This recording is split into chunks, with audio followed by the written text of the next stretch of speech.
Hi, my name is Brittany Smith and I'm a new student specialist here at Montana State University Billings, and I'm here to help you navigate the ONE application. So I'll walk you through and do basically every little bit and piece of this. Feel free to stop the video, pause it, replay it, rewind, all of those things, just in case you miss anything or you need a little extra information. And you're always welcome to give us a call at our office, 406-657-2888, or send us an email at admissions@msubillings.edu. But for now, we're going to hope to put everything into this video, so it should be really helpful for you. So we're going to start by going to our website, so msubillings.edu. Once you're on our website, you should be able to see the banner that's running across the top. That'll be pictures, and then there will be 3 icons down here below it, and you're going to click on the apply icon. So once it takes you to our future students page, you're going to select which type of applicant you are. So for the most part, we're looking at university undergraduate or city college undergraduate. For our purposes today, I'm going to go in as a university undergraduate and as a first-time student because I've not attended college before. So this will take you to our general admission information. So you're welcome to read more on this page about our rolling admission, our Montana Board of Regents policy, secondary education, academic requirements, all of those pieces. But for now, I'm going to click on this link that takes us to the application for online admission, or admission online, I should say. So I haven't been in here before, so I need to create an account. So I'm going to go in and select create an account. The nice thing about this is that if you have already created an account and you save and you want to come back, you can always sign back in with your username and password. But for now, I'm going to be creating an account. So my first name, I'm going to assume the persona of our mascot, Buzz McStinger. I don't have a suffix, or I don't really need a display name. I mean, that would be if you wanted to have a username that you're referred to as just in this Apply Montana, but I'm not going to select any of that right now. And so my email, buzz.mcstinger27 at msubillings.edu. And I have an opportunity to confirm that email just to make sure I didn't type it correctly, because they'll catch me on it.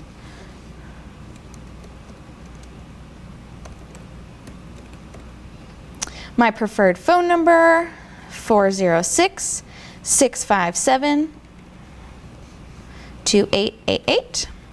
Let's pretend that is a mobile number. And I'm not going to put in an alternate at this point, but I will authorize to receive calls and or texts to the numbers that I've provided. You'll just want to make sure if you've put a parent or guardian's number in one of these, say you don't have a cell phone, or you've listed your home phone, just make sure that your parent or guardian knows that you've listed that number, so if someone is trying to contact you, they are able to access you by calling that number. So I'll need to create a username. So I'll do one based on my name, Buzz McStinger. I'll do the 27 again.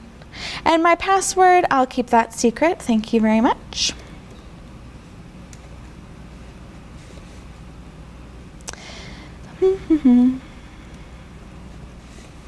Okay, and then there's a section here where you can read our terms and conditions. Similar to all other terms and conditions, I will scroll through it briefly and agree. I recommend that you read it a little closer than I do, but that would be 10 minutes of me reading this now. So I've created my account. which is really nice because then we don't have to wait and confirm anything. It's not going to send me an email. I don't have to sit there and wait for a link. It's just going to let me go right on in. So they're asking, what student type am I? So when I'm enrolling in college, will I be a first-time college student? And you'll want to note that even if you took college courses while you were in high school, you're still technically considered a first-time college student. So I am a first-time college student. And then the question following is if I'm currently taking or have earned college credit. Unfortunately, Buzz McStinger has not, although having been a mascot here for almost 100 years, not a college credit in sight. The next question is in regard to U.S. citizenship. Buzz McStinger is a U.S. citizen, so I will select that. So you're in. You are here. There are a variety of things that you can click on. I'm going to start just with our personal information, then we'll navigate to academic, and then supporting information. Some of these will be populated by adding a program up here, but we'll just do one step at a time and then go ahead and submit all the way at the end. So we'll start with personal information. So they'll start, it says right here that 0 of 6 sections have been completed. So as we complete each section, it will increase the green around the circle here, but we'll just start with the very, very beginning. So the nice thing is because I filled out some of that information already, they're going to populate some of these boxes for me. So my name is Buzz McStinger. There's nothing I can do to change that at this point, unless, as it says here, to make changes to your name, you can go back to the profile section. So, do I have a name first or middle that I use commonly that differs from my legal name? No. And then, do I have any materials under another name? So, they give an example of a maiden name, a middle name, or a nickname. So, if, I went by Little Buzz or something, then, like on a legal document, I might want to list that. But as I do not, I will not. And so they'll ask just an additional piece if there are additional alternate names that could be used. So again, no. And then the next question is about legal sex and gender. As the school's mascot, I will decline to state, and gender designation I would prefer not to say, and my personal pronoun I will say as they, them, theirs. So there are some options for you here. We just want to make sure that you feel represented. I will now select the birth information. So I'm going to have to roll us all the way back to the year 1927, which is when MSU Billings originated. It started. So if it can travel back in time far enough, we can select Buzz's birthday. There we are. Buzz was born in August. Buzz was a Wednesday child.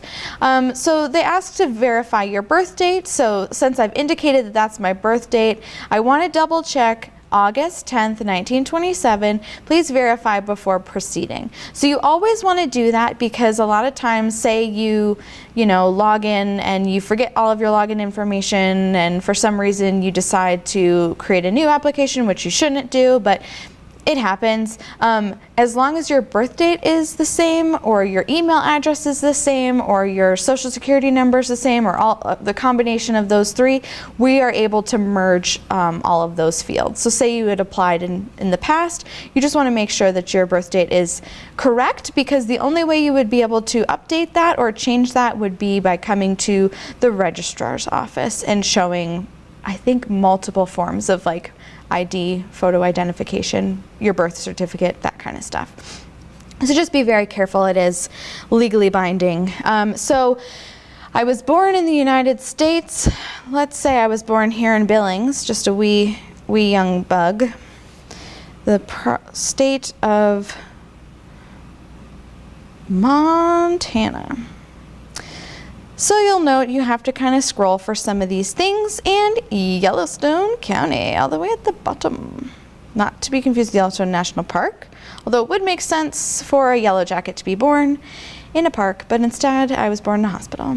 Okay, continue to the next section. So as you see, I mentioned it before, as you complete each section, a green, like kind of bar appears so you can see how far you have to go. So I still have 5 sections left to do here, so bear with me. But again, as I said before, feel free to pause, fast forward, rewind, all of the above.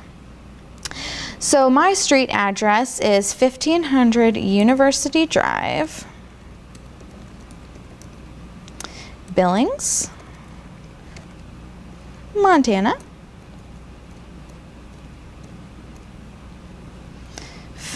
Excuse me.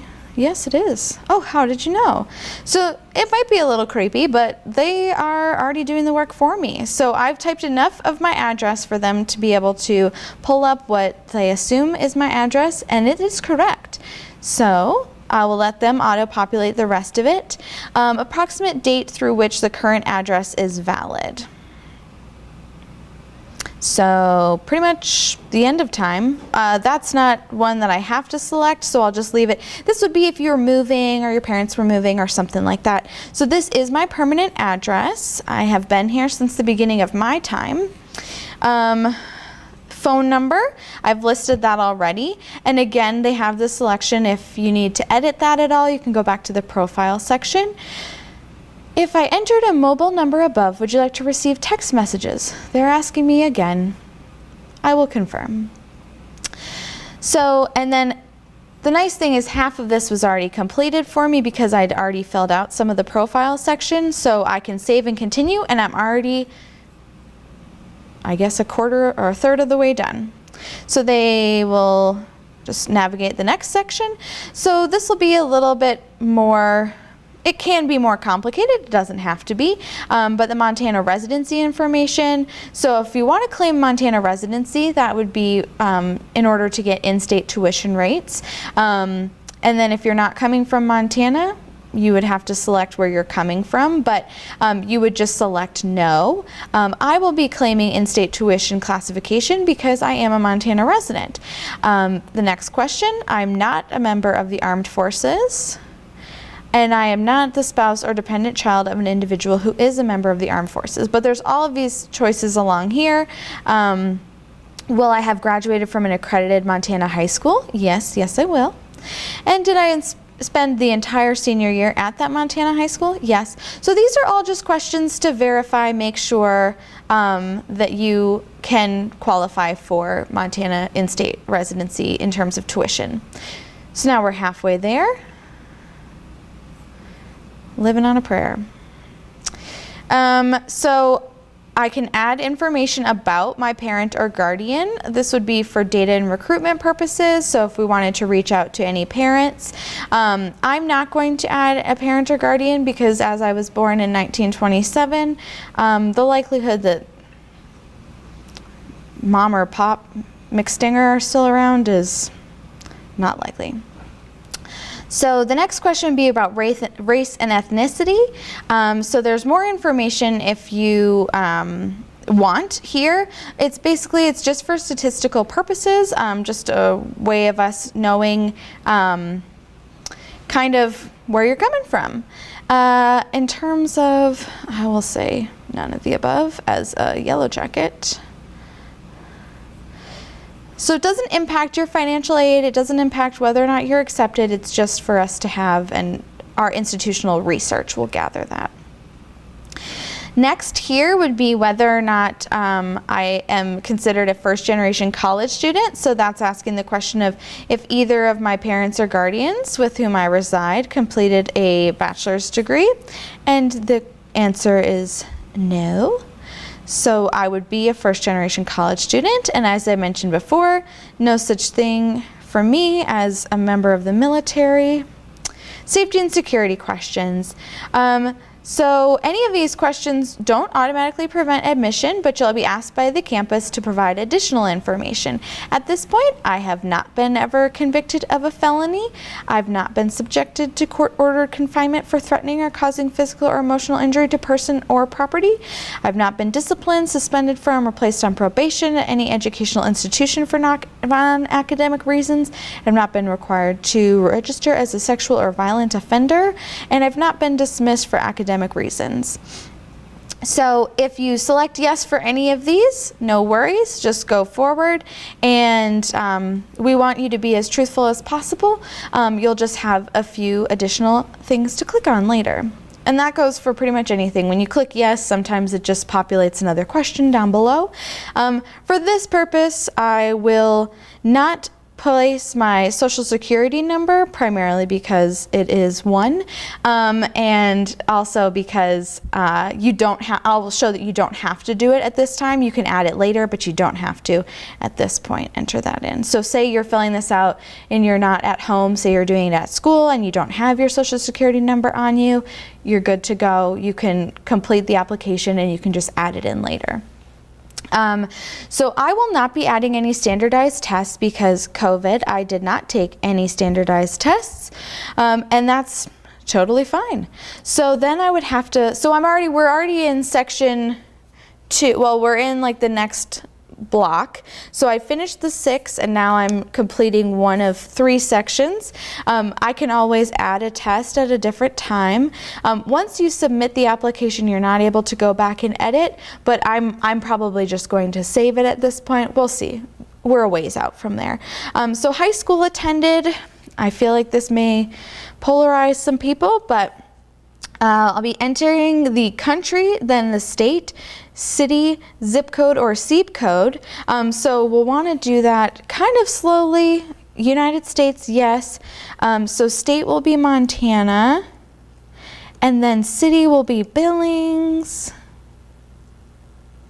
So schools in Billings, Montana. And so they'll give me some options here. Let's see. For today, because it is closest to the school and it is the same zip code, I will select senior. Dates attended, well, I started back in, let's say 2017. And I will be graduating this May, or June. Let's say June, just in cases. Save this school. So you can only enter 1 high school. So I've entered the maximum number of high schools for this portion. You can always, it's really where the school that you're graduating from, because you'll have sent your transcripts to whatever school you're graduating from, so they'll have everything up to date. So then my graduation status is that I have or will graduate with my high school diploma. So in the future, I'm looking very much forward to it. And what high school? So because I've already listed high schools, it'll populate in this list here. Again, you're welcome to enter more if you did attend more, but we're really looking most for the one you're graduating from. And then the date received or my expected graduation will be June 2021. So it's nice that you don't have to have the very specific date, like, you know, whether it's like May 1st or June 27th, but as long as you have the month and the year, you're good to go. So we'll save and continue. So this has all been completed, and it says I can either go back to the dashboard or continue to the next section. For now, we'll just continue. High school equivalency. So this is if this is not a required field, but this would be if you are not graduating from high school and you'd selected that previously, but you have achieved a GED or high set or any of these others, you can select that. I will leave it blank because I will have a high school diploma. My high school rank, yes, of course I do. I was 6 out of, let's say 437, and so that puts me in the top half of my class, which I probably didn't, have to brag about that 6 part, but we are looking for either your high school GPA, your test scores, or your class rank. And if you are in the top half of your class, you received a 22 on the ACTs, which, as we said before, we have kind of paused our standardized test requirements, or if you have a GPA of, I believe it's 2.5, then you're good to go. But if you don't have any of those, we still can accept you. It'll just be provisionally. So that would just mean that you may have to take an additional class, but it's really just helpful for you to know that ahead of time. We have all that listed on that very first page on the MSU Billings website, but since I have you here, I might as well let you know. So my cumulative unweighted high school grade point average on a 4.0 scale, well, I should hope that to be 6th in my class, I have at least a 3.9. So again, you can essentially kind of guesstimate this. We're going to have to see your transcripts when you apply and after you graduate anyway. So it doesn't need to be exact, but if you have a good ballpark of what we're looking at in terms of GPA, that's really helpful. Because for Montana residents, we do have some merit-based scholarships that we can award upon your application, just based on the GPA that you're coming in with and where you're coming from here in Montana. So we're continuing to the next section, educational goals. So what is the primary reason for enrolling in college? I want to get a degree. Earn a bachelor's degree. What's the highest level of education you expect to complete? I would like to be Dr. McStinger. So it's a little advanced, but you know, one could hope. Save and continue. Continue to the next section. So this is a release statement. So I hereby certify that to the best of my knowledge, the foregoing information is true and complete without evasion or misrepresentation. I understand that if it is later found otherwise, it is sufficient cause for rejection or dismissal. If my application for admission is approved, I agree to abide by the present and future rules and regulations, both academic and non-academic, and the scholastic standards of the appropriate institution, its colleges, schools, departments, and institutes, including but not limited to those rules, regulations, and standards stated in the catalog. I further agree that if I fail to adhere to these regulations or meet these requirements, my registration may be canceled. Check. Save and continue. Continue to next section. So now you see here, I have completed all of this, but at this point, I haven't even applied to a school or selected a program. I've just talked about my hopes and dreams and talked a little bit about my background and where I've come from. So what I'll need to do here is this last section, I'll need to add a program. So first and foremost, I will need to select a school. So up here at the top, if I were looking at City College, looking for a 2-year program, I would select City College, but I think I have to scroll a little ways down to get to Montana State University Billings. Listed as MSU Billings, a rolling deadline, 4-year, located in Billings. I'll click that check mark and then continue. So it's pretty self-explanatory. So I'm going to continue to my application. You'll see it's not ready for submission and this total fee. It'll say the $30 fee, but you'll see when we get closer to the end that when we go, it'll see that I am coming from Montana, and so it won't actually charge me at all. So that'll be really nice. So program materials, select that again, select MSU Billings. So it brings me to the page, and then there may be some additional questions as a part of applying to MSU Billings for each of the schools. So these are all the Montana schools are listed on this platform. So I'm looking to start fall 2021, next fall, woo woo. I'm intending to get a bachelor's degree here, and this is where you select which program you're looking at. So, because it's at the top, I am tempted to look at accounting, but maybe I can scroll through a little and see what my options are. Outdoor adventure leadership, that feels like a bug's life to me. So outdoor adventure leadership, and then have I previously taken courses at MSU Billings campus or City College campus? And this would be not including courses taken while in high school. So this would not be dual enrollment. This would just be if I had taken a class here maybe last summer, but I have not. So then there's a few additional pieces which are, as you see, not asterisked, so not required. So this bar up at the top, save and continue, did lighten up when I was done with all the required parts, but I'll do some statistical help here. So all students attending MSU Billings are entitled to equal access to academic programs and services. By federal law, students with documented disabilities are entitled to reasonable accommodations in order to fully participate in the student experience.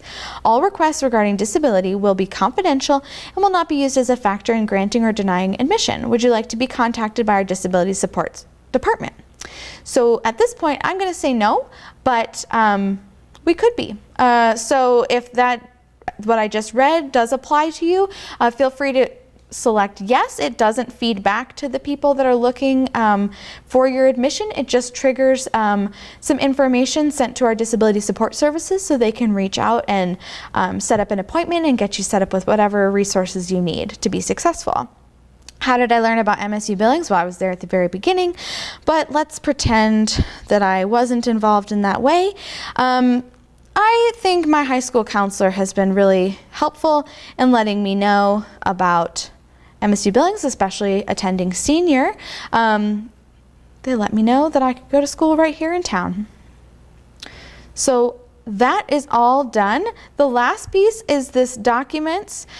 So we have some required documents, but none of them are required for the program I'm applying to. This is just an option if you were looking to add your transcript at this time, you were looking to add any additional pieces. So I don't have my transcripts right now. I don't even have the unofficial, so I'm just going to say I'm not adding any documents. So that means that this section is entirely complete. So I will go back to, the submit application bar. So it has something here to say, if you are a Montana resident, your application fees are waived. Once you continue to the payment page, your balance will update to 0. If the submit button for your application is not available, you still have outstanding requirements. Return to the My Application tab and complete all required sections. So my submit button, it's here, and it says total fee $30, but we're going to submit it and just going to proceed to the payment page, and look at that. We have the $30 fee waiver. So, bing, bing, bing, we're going to select continue. Upon application submission, you'll not be able to edit most of your information, including your question answers and completed coursework. So I recognize that once I submit this, I won't be able to go back and edit it, and I'm okay with that. It's a little anxious, but I'm ready. I'm excited. So I will just click the button once. And I don't want to be charged an additional time, so I've clicked it one time, and it's in. Congratulations on your application submission. They sent a receipt to buzzmcstinger27@msubillings.edu. But I can go back and navigate around this page. So this shows that I submitted one application. I can check the status. It's been received. Awesome. I could download the PDF of my application if I wanted to do that. I could go back, and I don't think I can edit too much of this, but if I needed to change, say, my profile, like say I move or something, I can go in and edit that. But I have a couple notifications to say that I've been welcomed. So I now have a Montana University System ID, and my application has been received. So I'll want to click on some of those things. So this will automatically populate. So I have a Montana State University System ID, which is super duper exciting. It almost feels like I'm going here already. And then I can go back to the notifications, and I can see that my application was received. So that's pretty much all there is to do. If you have any questions, feel free to reach out and call us at 406-657-2888, or send us an email at admissions@msubillings.edu. But we're happy to help you, but otherwise enjoy this video, pause it, play, however you need, and just watch it as many times as it helps you navigate the system. But hopefully it's very user-friendly, very accessible, and you don't get too many sticking points. Thanks. Have a great day.